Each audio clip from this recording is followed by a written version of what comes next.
So there's an interesting turn at the end of 7 and then the end of 9. It says, the peace of God will guard your hearts and minds in Christ Jesus. And then at the end of 9 says, the God of peace will be with you.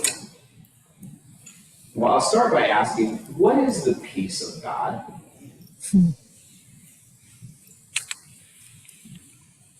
Not necessarily a rhetorical question.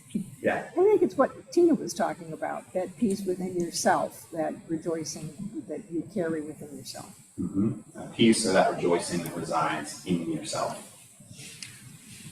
What does the peace of God feel like in your body? What does it feel like in your body? Have you ever known that you were experiencing the peace of God in your body? And what did it feel like? Security. So I was going to say the non-peace for me is uptight and tense and maybe shaky. Sure. And the peace is rest and calm and warm. Sure. Resma Menachem in his book, My Grandmother's Hands, talks about constriction and then release. And that we notice that we're full of our anxiety because our body is constricted. And he talks about a lot of the big work of liberation is about uncoupling that constriction in your body. And so that's part of how that feels to you, is that release. Sure. What else? Go ahead. I've had one extremely palpable experience of that, and it went from my head to my toe, and it was like this feeling of love literally washing over me. It was amazing. Yeah. Yeah, you got that. That's a touchstone. I got it once. That was beautiful. And that's what's so critical about this when it's in our bodies, is our bodies remember it, right? And if we can capture that memory of that time, we can call it back into our mind body, and it can impact our body and help us do that release and setting down. Internal contentment. Internal contentment. Say a little bit more. Well, I think that we have a really hard time feeling content with our situation outside of our bodies. That's true. We can be content with how we feel about stuff that's going on outside and know that it's outside, and have a positive feeling about what's happening inside our bodies, that we're calm, that we're relaxed, that we don't have that tightness that we were talking about, that we have what we need to be happy and joyful, not in material things, but in what's inside. Mm-hmm. If you read Philippians and you continue in chapter 4, the Thanksgiving is at the end, which is kind of weird as a letter saying thank you for a gift. Remember, he's in prison, probably in Rome at the time, and the church in Philippi has sent gifts to him. And the Thanksgiving for those gifts is at the very end of the letter. But it's kind of a weird Thanksgiving because he's like, it's not that I really needed any of what you gave, because like I'm good. And it comes off a little bit snarky, but what he's actually trying to do is he's trying to uplift the Philippians and say, it's not about the gift, it's about the generosity. That's the thing I want to praise. Like the gift is good and it's fine, right? But it's not as important as the way of being that you guys are embodying. That's the thing I want to elevate. And so he kind of almost, what's the word for when you kind of shit talk somebody's gift? There's like a modern phrase for this. Yes.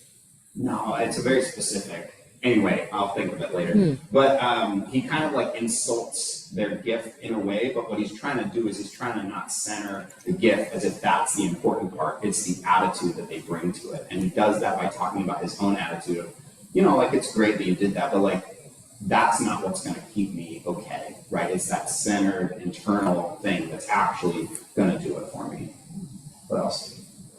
Just the way you asked the question made me think of this poem that Yehuda Amichai wrote, who is the poet laureate of Israel, probably 50, 60 years ago, and he was just thinking, he was standing in Jerusalem and looking out over the city, and in full awareness of everything that he was aware of. And he wrote this poem that was all about, I feel just fine in my pants.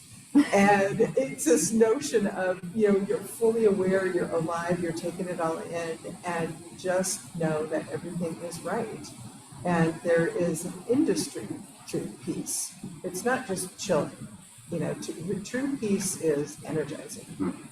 For you to be just who you are in the world. Sure. Well, Yeah, it had me thinking, when I have felt this in nature, it's calm but exhilarating. mhm. So my mind is calm, my body is energized. Yeah. Yeah, but it's not a tight, restricted energy. It's this freedom, openness. When I do bystander intervention, we talk about this, the difference between freedom and strength. That often strength has a tightness and a restriction to it. When I ask people to get into a posture of strength, they tighten up. When I ask them to be in a posture of freedom, they open up, and they're just as strong and stable as they were when they were in strength. They're just not constricted anymore.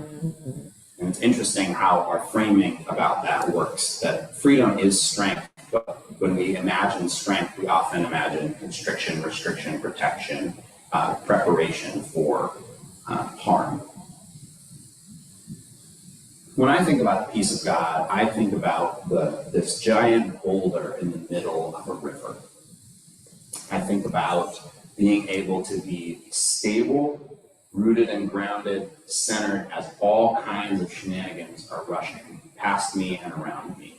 Am I able to have that gravity and that sense of like, I'm good.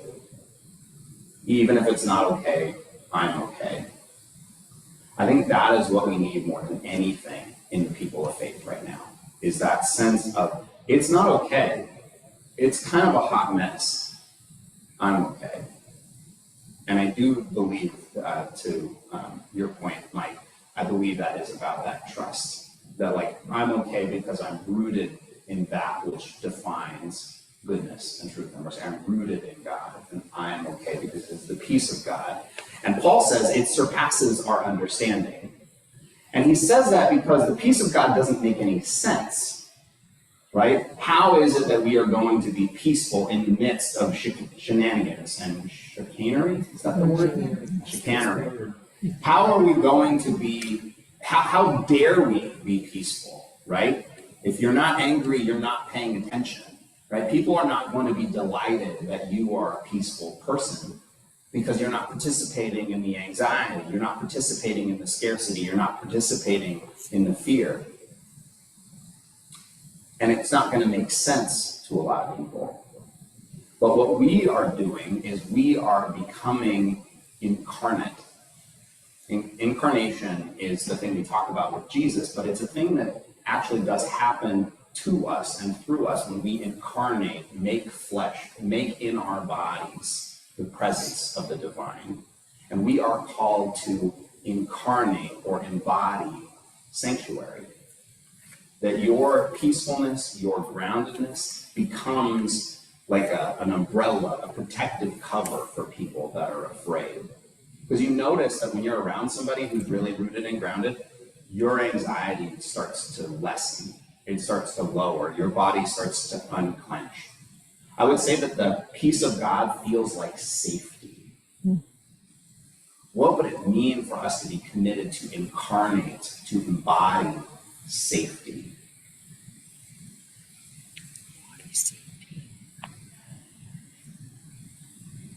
I still don't want to say here. I don't feel like I have a lot else to say. How do we get here? How do we get here? I got something I just heard again on my meditation the other day. My body is a temple. My mind is my serenity. My wisdom is my guide. My love is my dream. My body is my temple. My mind is my serenity. My wisdom is my guide. What was the fourth My one? love is my dream. My love is my dream. It sounds like a wonderful set of mantras to just bring back to yourself. One of the pieces of wisdom that I was given by a rabbi, a long time ago, is he said, the best way to think about the life of faith is that we are always walking backwards towards God. We're always walking backwards towards God. Now, what does that mean? You can emphasize the fact that you can't really see where you're going, and you have really no idea what you're looking for.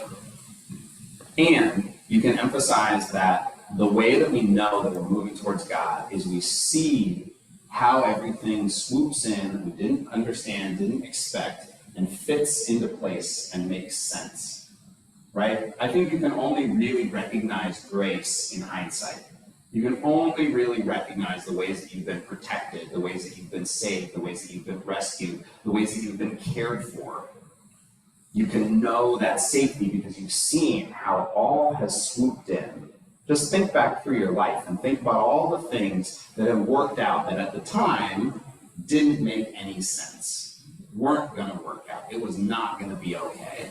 And as you kept walking, it did. And maybe there's still things that aren't resolved yet, but as the longer your timeline is, the more you see how grace is always operative. And that's what I like about this image of walking backwards towards God, is we create an understanding of who God is by what we've been through, not where we are right now. Like your stories of salvation, your stories of healing, your stories of transformation, those are part of what allows you to trust now, today. But if we only are in the reactive present moment, we are not going to be able to trust in God because we won't see all of the ways that grace has been operative in and through our lives. And that's why Thanksgiving is so essential. Because Thanksgiving is about bringing us back into this moment that is part of this long line that got us here. So how are we going to continue to be people of prayer and praise? How are we going to embody being a house of prayer and praise? I think we have to tell our story. We have to continue to tell our story of how we got here, how we got protected and saved, how our bodies are this site of liberation and healing and freedom. So do you know your story? Do you know your salvation story? Do you know the story that helps to confirm to you that you are beloved, that you are cared for, that you are protected, that you can draw on when it doesn't feel like any of that's true? And that is a rhetorical question, just to be clear. You are a house of prayer and praise. You are a site of incarnation and embodiment of the divine. And as we embody and center into that feeling of peace, that feeling of protection and connection, as we know, no matter what happens out there, we are safe. And we are safe. We are going to become safe for others. We will be part of that transformation, that fractal growth of faith in the world. And we will be able to weather whatever, whether it's okay or it's not. You have it in you. The peace of Christ, which surpasses all understanding, wherever you're at right now, will guard your hearts and minds in Christ Jesus. We have to trust, and this is the growing edge of being people of faith. So tell your story.